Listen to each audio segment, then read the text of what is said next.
Hello, everyone, and thank you once again for joining me for this month's edition of our Greater Vancouver Market Update. Our goal with these videos is to bring you unspun, unbiased analysis of the Greater Vancouver housing market. If you enjoy this content and find it valuable, click that thumbs up button, pass it along to a friend, and be sure to hit subscribe down below so that you don't miss out on any future episodes. All right, with the summer months now in the rearview mirror and many folks returning to more normal daily routines, this is typically the time of year when activity in real estate picks up again for the final push of the year. But with everything that's been happening with the economy and interest rates, there's been a palpable feeling of nervousness as we head into the fall market. And if you're thinking about opening up X, formerly known as Twitter, put your hard hat on because there, the sky is definitely falling. But is it really? For that, let's take a closer look at the numbers.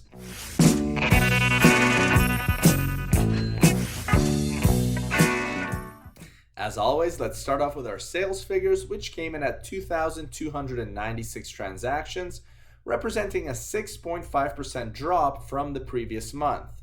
On a year-over-year basis, however, those same 2,296 sales were actually 21.4% above, yes, higher, than what we saw in August of 2022.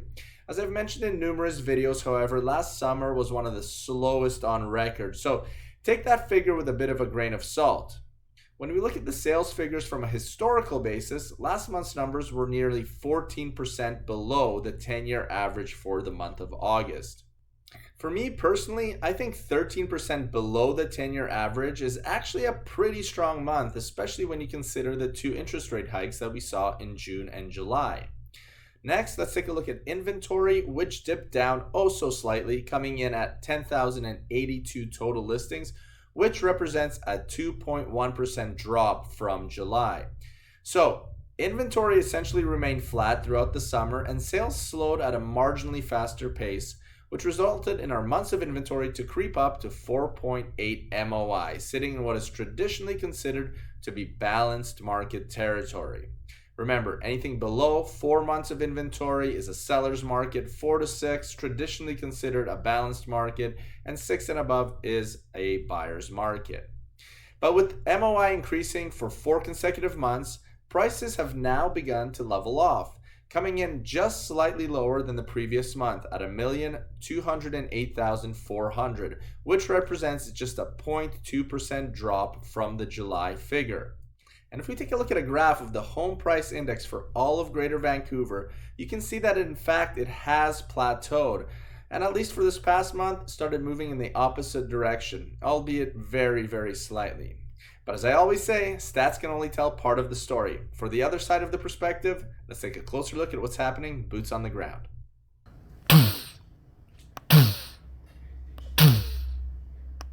Despite summer sales figures hovering around 14% below seasonal averages for July and August, the summer ended up not being quite as bad as many had feared. If product was priced right, it had a solid chance of moving. And I think that speaks to the sheer demand that still exists in this market. Having said that, there was a significant shift in leverage and consumer sentiment. Buyers will no longer stomach paying the asking price, even if a property is priced right on the mark of very recent comparables. And in general, buyers in many markets around the Lower Mainland are simply feeling like they are now the ones in control of a transaction. Leverage is a very interesting thing. All of a sudden, a buyer can request for repairs to be done after an inspection, and it is quite likely that the seller will agree to do them in order not to lose the deal. This is all within reason, of course, but this is something that simply didn't happen in the first 5 months of the year. Yes, every deal is a lot tougher to get across the finish line right now, and you often feel a little bit beat up by the time it's done.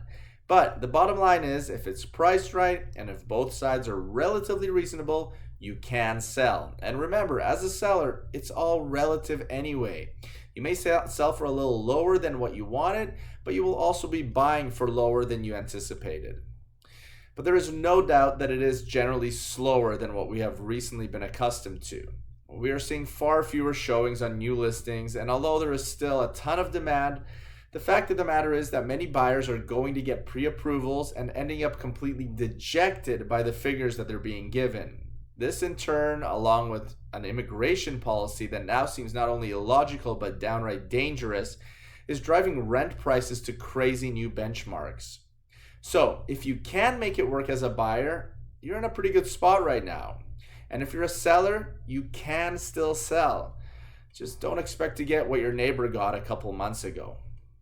All right, that's it for me for this month. If you enjoyed this video, please subscribe to our channel so that you don't miss out on any future episodes. And I'll see you right back here in about a month's time. Take care, everyone.